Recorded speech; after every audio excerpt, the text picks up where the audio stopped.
I think if I had to graph the slope of my satisfaction through medicine, it would sort of be like this, a steady increase, but then it would kind of like the COVID curve in the US, kind of start flatten vertically. Yeah, sort of flatten vertically, because you've just got more experience and you've got more, a greater sense of what it is that you're doing.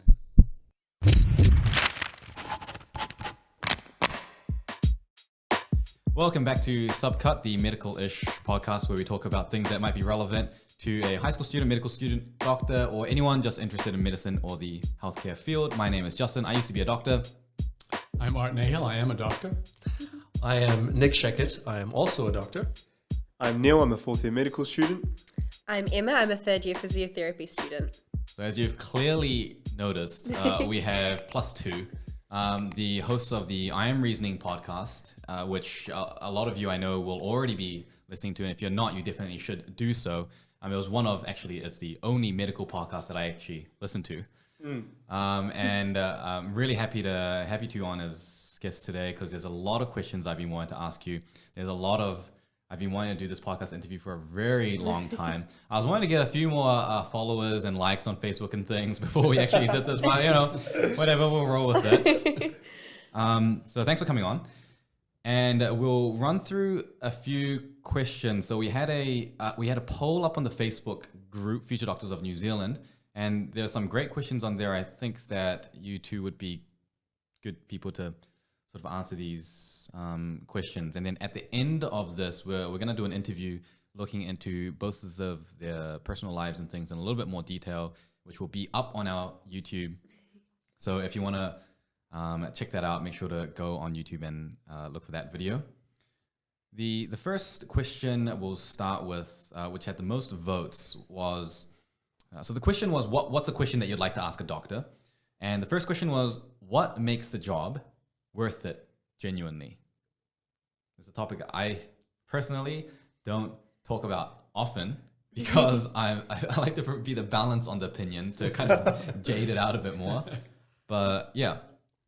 So what was the poll question again? What would you like to ask a doctor? Yeah, what would you like to ask a doctor? And the question was... It's not like, what's this rash or something? I have a rash. I'm asking for a friend. It hurts right here. I don't know what that is. By the way, anyone who's not a medic, as soon as you enter into second year medical school, everyone thinks you can diagnose that rash. They don't realize that you will never be able to diagnose that rash. You will learn how to true.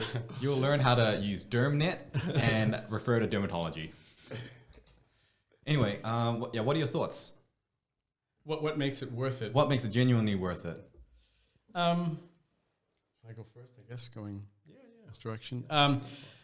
I think for me, look, I've been I've had a love-hate relationship with medicine for a very long time. I was a very reluctant medical student. I think I almost quit medical school about 3 or 4 times during medical school. But I realized after a while that even on my worst day, even when I feel like I've just hit the wall, I feel terrible, I can look back and I can think, probably just by chance I've helped someone today. The flip side of that is that you can also harm people. But fortunately, if you're working in the right environment, even on your worst day, you can do some good for people. And I guess it's harder to harm people, really, because the system is set up with redundancy. And yeah, I mean, you hope that there's a lot of redundancy in the system. But yeah, I think, it's a calling. It's a field where the whole sort of raison d'etre is to help people. And some days, despite yourself, you can't help but do that. Okay, so if I play, like surgeon's advocate, on the flip side of that, aren't there lots of jobs out there which will help people that are, that different in a lot of different ways? What would it be about medicine or being a doctor specifically that is so unique in that aspect? I was just going to say, as I was listening to Art answer the question, to me it comes down to the experience of the job. And there's different kinds of experience in the way that I see it. There's the lived experience, is the experience that you're experiencing in the moment. And then there's the remembered experience. So what do you remember of, or, it's sort of the, what you experience in the moment versus what do you remember experiencing when you did it. And those give you very different levels of satisfaction, I suppose, potentially. So you could be doing something in the moment that is very engaging, very entertaining, very satisfying, or it could be drudgery. But at the same time, when you remember what you accomplished, even if it was drudgery, it could end up being a very satisfying experience in memory. Right. So are you saying that medicine has a good balance of the two? Or are you saying that the remembered experience is... I think it does have a good balance, but it depends very much on what you do, what your activity is. I can imagine, for example, if you love surgery and you love being in the operating theater, then the act of doing surgery in that moment is probably very exhilarating and very engaging. So that would be an example of lived experience that is worthwhile. Whereas if you think about someone that you helped or what you accomplished for someone after all the work that you did, even though it was painful and it was hard, that at the end of the day could be a very satisfying sensation. That's remembered experience. And I also think that to some extent it would also depend highly on how much insight you can get from your experiences, and that would be largely person to person based as well. Because you can have some profound experiences, or at least I've seen some profound experiences, but on conversation with those people as well afterwards, they learned different things than I would have from the same sort of thing. I'm not sure. Would you agree? Would you say the same? Yeah, I think what you take away from an experience by definition is the remembered. It's the reflection, and I think that can be very worthwhile, even though in the moment it's like. I sort of think of it like when you're at the gym. I mean, here we go. It's a CrossFit cult. No, we've all experienced it, right? It's just while you're doing it, it can be very painful. I mean, if the reason that you were experiencing the pain was something terrible, like cancer, for example, you wouldn't be as happy doing it, right? And so there's something about the quality of the experience in the moment and what you bring, your thoughts that you bring to it in the moment. But then the satisfaction of finishing is also, it's a different kind of experience, right? And it can be very satisfying. But Justin, getting back to your point, I'm not saying that medicine is exclusively the only pursuit that can help people. But when you combine the fact that the goal is to help people with the cognitive challenge, the intellectual challenge of medicine, and the fact that you're dealing with the sort of the rawest elements of humanity at the same time. You're dealing with death and dying and suffering and grief and elation and joy and utter happiness. There aren't a whole lot of job descriptions that combine all of those elements. Yeah. When did you have that perspective, kind of settle with that sort of perspective? Because in the early stages, it's hard to kind of see it that way. And I know a lot of, especially students who are just getting into clinical for, not just getting into clinical because it's so novel and new, but sort of ending medical school, becoming house officers, that they don't have that perspective yet, but also they're in that drudgery. So where was that journey for you?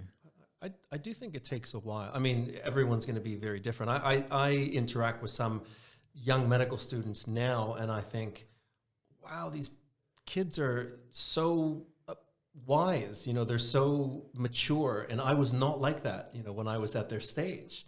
I was in it for the medicine and in a sense, the glory of the medicine. Like I really wanted to be a doctor, and I had this idea of doing heroic things and really making people better and curing things and saving people, and the intellectual challenge and learning all of that stuff. That was the vocation.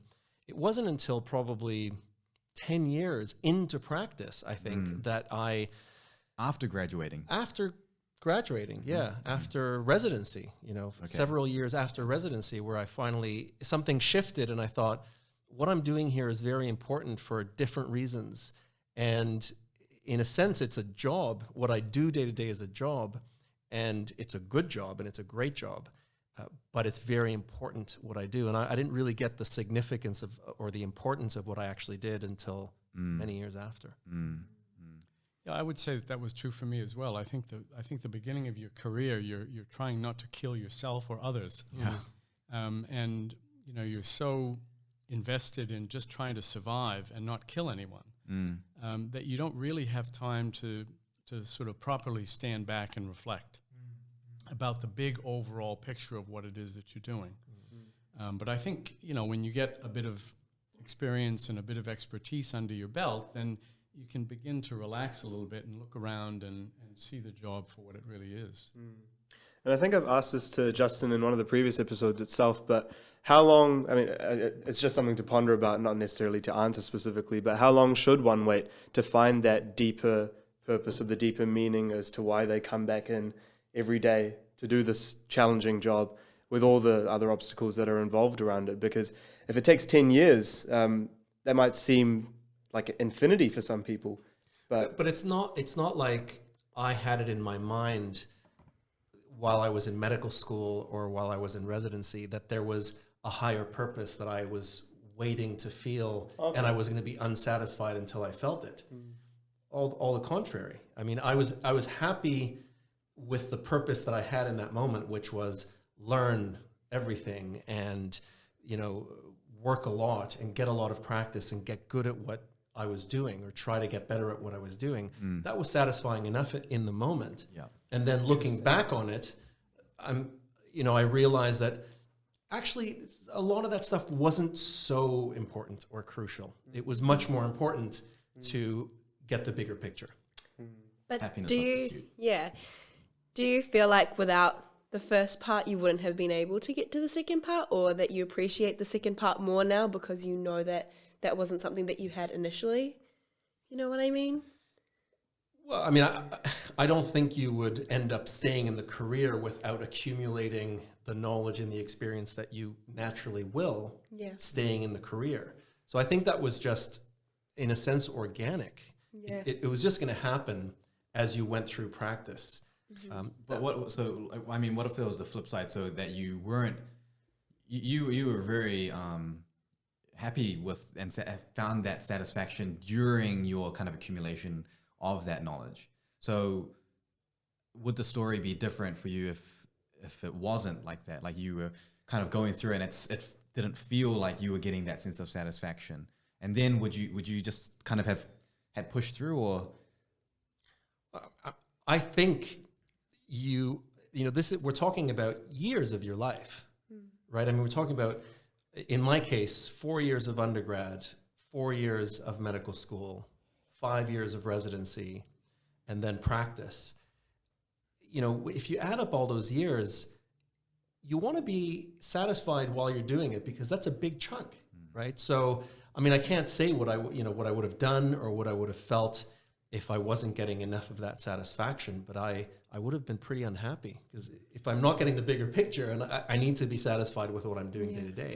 And it's not as though this is a binary proposition. Right. It's not as though you're miserable, and then you hit the 10-year mark and all of a sudden everything's great. Right? All along the way, you're winning little battles. You're getting the satisfaction of mastering material or skills, helping people, but in a generally a smaller way. You're getting the joy of working with colleagues who are like-minded, etc. It's just that when you get that bit of experience, you can sort of stand back and look at the larger picture and see the humanity of what you're doing. It's very difficult, I think, in the early stages of your career, but it doesn't mean to say that that's a joyless experience. I think if you are joyless through medical school and through your training, that's probably that's not a where you're red flag, supposed to probably. be. But it's certainly not binary. I think if I had to graph the slope of my satisfaction through medicine, it would sort of be like this, a steady increase, but then it would kind of like the COVID curve in the US, you know, kind of start Flatten going vertically. yeah, sort of flatten vertically, because you've just got more experience and you've got more, you know, a greater sense of what it is that you're doing. Yeah. Yeah. Wow. Okay, that was a great. That was one great. question. That was, Wow. but that was great. That was great. And if you're not watching on YouTube and you just missed an amazing finger graph that Art just did, then you're really getting a sub experience. You know, not the full sub cut experience. So that's another issue. So the next question we have is, I guess in a way sort of related. It says, do doctors feel burnt out in their career? I think we can generally say that there's a large percentage of burnout to differing degrees. I'll be surprised if someone didn't get at least an inkling of that at some point throughout their career. So maybe the question should be more, who gets burnt out, for what reason, and how do people generally deal with it in your experience? Or how have you dealt with it in your own personal experiences? I mean, I think it depends on so many different factors, many of them personal. And so it's going to be a little bit different for every individual. I can't personally say that I've had the experience of burnout to the point where I had to really reflect on the career or on the work myself, but I have seen it. I've definitely seen it. And yeah, I think there's a lot of factors that play into it. Generally speaking, what I notice is that people who don't have some, I mean, it sounds cliche and it sounds sort of like common wisdom, but there's some truth to it. If you don't have an outlet, if you don't have a balance, and all you do is, you know, live in the hospital and think that you know, and identify fully with that work, you're going to have diminished coping strategies for when, you know, you have other stuff going on. So do CrossFit. Yeah, CrossFit is a good one. Our podcast, I think, you know, and I know it's medically related, but it's a creative outlet, and it's a huge balance. You know, it's a huge balance for us. For me, it's been for sure. Yeah. Yeah, I think burnout is a bit of a wastebasket term. You know, I'm not really sure what people mean when I they completely say agree. burnout. Yeah. So there's certainly physical exhaustion, sort of psychological exhaustion, and a lot of literature is trying to tease apart those feelings about the profession that are due to exhaustion. So anytime you're exhausted physically or emotionally or psychologically, your level of enjoyment for whatever you're doing is going to go down dramatically. The other kind of burnout, I think the other thing that gets lumped in with burnout is what's been described as moral injury. So if you're working in a system where you feel like you're constantly compromising your principles and you're constantly being asked to give people treatment that is less than what you know they should have, that's, I think, a little bit of a different problem. So I think if, you know, the first kind of burnout is actually much, much easier to deal with, because you go to the gym, you do whatever it is that you do to regenerate yourself and recharge your batteries. It's the second kind of burnout that's a lot harder, and I think that hits people a little bit later on in their careers. That is so true. I really, really resonate with the idea of moral. I first heard about the term moral injury actually from a Z-Dog. Yeah, Believe it. that's Is that where where I you heard it for the first time. Did he Yeah. coin that? I don't know if it's. I've seen it in the literature. It's such a good way of describing it. Now, for people that aren't in the healthcare field, let's just elaborate a little bit. Where does that moral injury come from? Why is that moral injury sort of inflicted? You know, people will think, well, you're a doctor, you're helping these people and you're doing all of that sort of thing. What is the reason to have something like moral injury? So, I mean, I think that there's probably many different sources. One example, maybe an example is a good way to talk about it, but one example I can think of is, you know, something that we deal with fairly regularly in the hospital, which is demand, you know, the volume of patients that we deal with. Just that alone, and not having enough staff or enough workforce to cope with that demand in the way that you want to. So the principle is, I want to do a good job. I want to do a comprehensive job. I want to give these patients and these families the time that they deserve. And really think carefully about the best treatments for them and the best way forward for them. But there's too much volume and I need to work more efficiently and I need to do too much with too little time. And you're stuck in that loop and you have no choice but to move forward. And there's the source of moral injury. Now you're providing care to stay afloat, but actually it's not the care that you know is the right care. When do you think you'd first start experiencing moral injury along at least the medical pathway? Because all I'm concerned about right now is learning the pathologies and the treatments and everything like that. But I think with house officers as well, a lot of it's just the menial, the paperwork and everything like that. Is it around the registrar stage or when you're really... Because I've often sort of realized now that I feel like you can only really be a doctor once you've hit that registrar threshold. Minimum. Yeah, I mean, a lot of people will say that you're not a doctor until you're actually training, or at least until a registrar. A lot of people, yeah. Oh, your level of expertise as a house officer is light years ahead of the public. So I would disagree with that. I think you're well and truly a doctor. First year house officer, you're doing very complex thinking and very complex actions and tasks for your patients that only doctors can do. So, but I can think of moral injury for the house officer.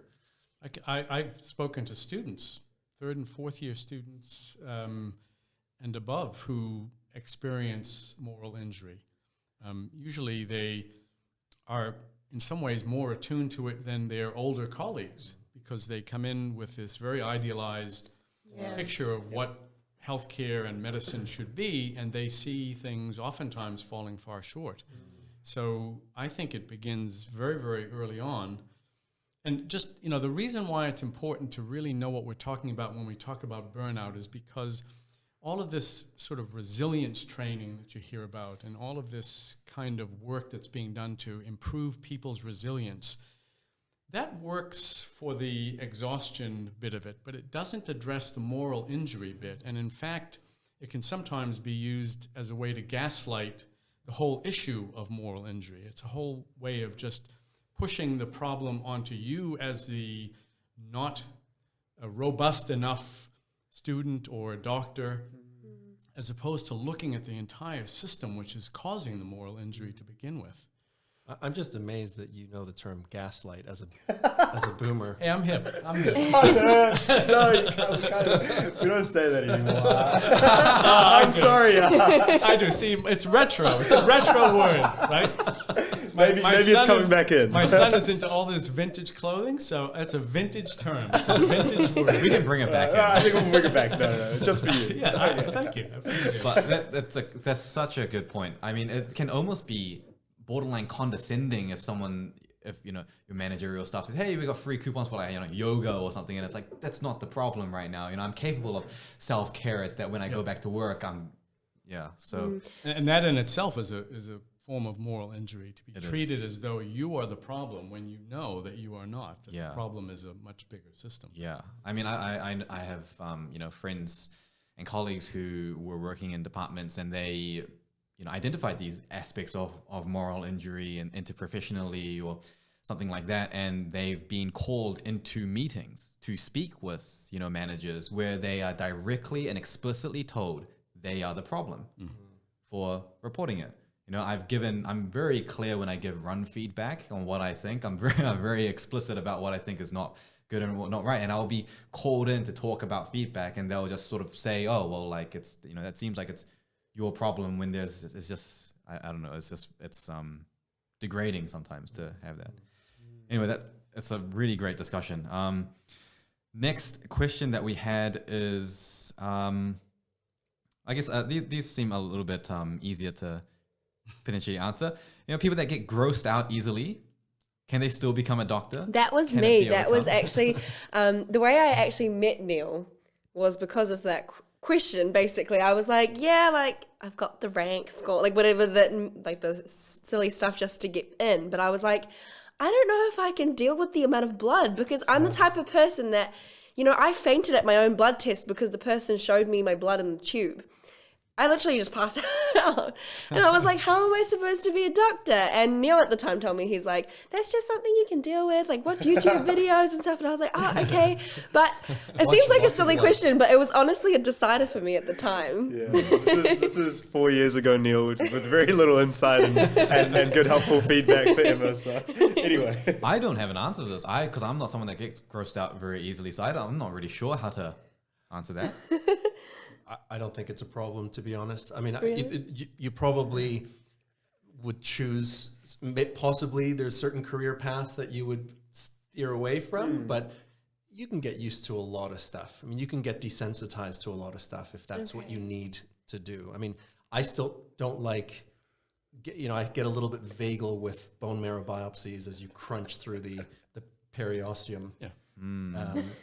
Yeah, I think it depends entirely on what you do. I mean, as a physician, to be honest, I rarely see blood. Yeah. I have to deal with a little bit of sputum and a little bit of vomit and some diarrhea occasionally.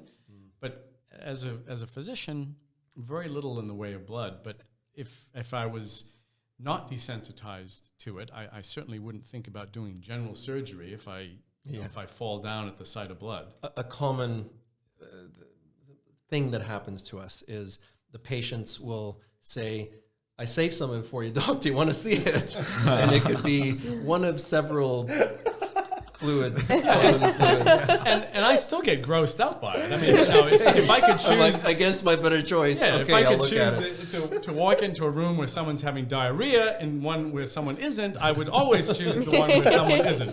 Fair enough. But you learn to deal with it. And then on the other hand, when they say that, it's like, you know what, I think I do kind of want to see it as well. Like, they say, hey, I just vomited in the toilet. I didn't flush it for you though, so you can see it. And it's like, do you want to have a look? And it's like, no, but I probably should. You know, like, well, you know, one of this like bleeding in there, and you look at it, and You it's get just, information, but you really don't want to look I at can it. say this because my wife is a nurse, but I usually say, well, I'll get the nurse to have a look at that. Oh, the truth comes out. and that is how you have nursing stuff trying to get you. Final question from the list. What do you like the least about your job, and how do you manage that? Meetings. I mean, I think once you are a consultant and you start taking on different kinds of roles in your place of work, invariably, I think there's going to be some administration, some coordination, some leadership, some people management, and it always requires meetings and paperwork. Not my favorite. What are there specific meetings that are or just all meetings? Every meeting. You seem like you don't want to say the wrong thing. Would you be implicated in any way if you specify? Not at all. Medical here. Not at all. No, I think the thing with meetings is that no one in that room wants to be there. Yeah. And yet everyone is there, and they have to be punctual. And Yeah. No, I mean, look, there's a huge variety, obviously, when it comes to meetings. But, a meeting where we say we have to accomplish this task today, these are the decisions we have to make. That's a good meeting, and that is worth bringing people together to discuss and make a decision, which now we can do on Zoom, which I think is a great option, because I'd much rather have a meeting in my house, in my dining room, than in the hospital. your least favorite part, Art? I would say there are two things that come immediately to mind. One is having to deal with non-clinical administrators who have no stake in the decisions that they're making, but that affect me very directly and patient care very directly. I can just An I example? I think this is so funny. So we have like Neil and Emma on that side of the table, who are like, Neil's less clinically experienced, Emma's doesn't have the Even clinical less. experience. And then like as soon as even when you said non-clinical, I was just I just knew I resonated with it. And then Emma's got this face right now. It's like, what are you talking about? I'm so Yeah, confused. give I me don't an understand. example. Tell me more. No, I just mean, people perhaps with business degrees or other non-clinical degrees who are making decisions that affect how clinical work is done, but don't have to live with the consequences of those decisions. Let's get some examples, because Yeah, I can Yeah, imagine yeah. some things, but this is actually, I think, a really important point, because it's a pretty big part of the medical system, actually, and it makes a lot of inefficiencies, and I think contributes to moral injury in a lot of those ways. And a lot of people won't understand because it's so abstract, and they can't even relate to that. Well, I think one of the reasons why, maybe I shouldn't say this, not politically correct, but I think one reason why people go into administration, hospital administration, etc., is because they don't like clinical work. They didn't really like dealing with patients, and they wanted to deal with bigger picture issues. But what happens oftentimes, not always, but what oftentimes happens is that they are so far removed when they've done all of their training and they sort of climb the administrative ladder. When they're in a position to make decisions, they are so far removed from their clinical experience that they no longer remember or appreciate what it's like to be on the front lines, and actually never liked it when they were there to begin with, usually, so they make decisions and don't have to live with the consequences. Now, And one that's of the sorry, go ahead. well, it's a prevalent model of hospital administration and healthcare administration in general. One of the examples of that tension, which we very frequently come across, is purse string issues, money issues. So a clinical department has identified a gap or an unmet need. They apply to the administration to say, hey, we need some resource to get this done because our patients are not getting this. And the administration doesn't have that same imperative. And I know from the other side, I can understand from the other side, the administration has said, here's your budget, divvy it up, and you decide what the priorities are. And everybody in the hospital wants a piece of that pie, and they have to make those decisions. But why they have to make those decisions as opposed to... Yeah, but it's also not just financial, though. Their key performance indicators and their goals are oftentimes not particularly well aligned with frontline clinicians. They are oftentimes... Obstructive, even. Well, sometimes they're just obsessed with throughput as opposed to quality. Yeah. And so, they can look at numbers and they like to talk about numbers and things, but they actually don't appreciate and understand what it's like on the front lines when you're trying to deliver care that perhaps is substandard, and there's where the moral injury comes in, because it's very difficult to convince people who aren't clinical or don't have any clinical memory what it's like to be in that situation. And I think there's actually even further downstream consequences of that. For example, there's so many people in the public that view doctors in such a twisted way. They don't understand that actually doctors are out there. They do want to actually explain it properly to the patient. They do want to spend the time. They want to provide that quality. Like, we're very aware of what needs to be done, the gold standard. And we are trying to do that. It's actually these types of barriers and these KPIs that are being measured that aren't really well aligned, that are systematically stopping it from occurring. So, both the patient and the practitioner are both dissatisfied with the quality of how that interaction, and people will just think that's how our doctors don't care. They just want to, get in and out. I mean, if I can be, because there's lots that plays into that, if I can be honest for a moment about that, I mean, there is a human nature as well about work and work ethic, and there's something about doing less for the same, for the incentives that are there. And so there's something about the incentives. It's also a system thing, but it's not like evil management, virtuous doctors who always want to do the right thing. There's also lazy-minded doctors, which is most of us, who, if given the right incentives, will take shortcuts, right? So we want to align those incentives so that we're forcing our minds to do the right things and the right thinking and the right communications. I actually want to make a little comment about that. I remember the probably 3-month period of time where I went from the mentality of sort of a student just looking at quality of the work and the care that was being given, to one where I really started caring about my throughput and my performance and trying to see more patients in a shorter period of time. Like, if I'm running a clinic and I just want, I need to get these people through so I can sort of finish. And there is a sort of sense for me, what catalyzed that transition change was actually a sense of kind of pride at my efficiency and performance of being able to see patients in a shorter period of time, get those 2 open-ended questions and closed-end 5 down straight to, you know, a short list of differentials, and just being able to do that so systematically and formulaically. And that efficiency, in my experience, was actually, you know, that was praise. People will say like, wow, you were good. That was good. But that's the key. I mean, you're doing that because there's a reward for that kind of behavior. And it could be all internal because there's something about efficiency and quickness and goodness. You know, I'm so experienced and so practiced at this that I can just do it, like, you know, easily and quickly.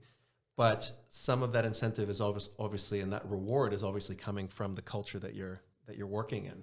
And quick is good, as opposed to good is good. Yeah. Anyway, I think that's all the time that we have for this. There's really amazing discussions. And we are going to move on to the interview section, where we've just got a little bit more about just individually Art and Nic, their personal experiences and their stories going into it. If you want to learn a little bit more about them, which I think is going to be even more interesting, check it out on our YouTube. But thanks for watching or listening, and we'll catch you in the next episode. Thanks. Thank you, guys. Thank you, guys. Thank you. Thanks for tuning in to Subcut. If you guys have any suggestions for content, please make sure you send it through. You can get in touch and follow us on Facebook, Instagram, and YouTube, or find us on our website at jttmid.com/subcut. Subcut is a podcast brought to you by JTT. If you or anyone you know is interested in a career in medicine, make sure to get in touch and check us out at jttmid.com.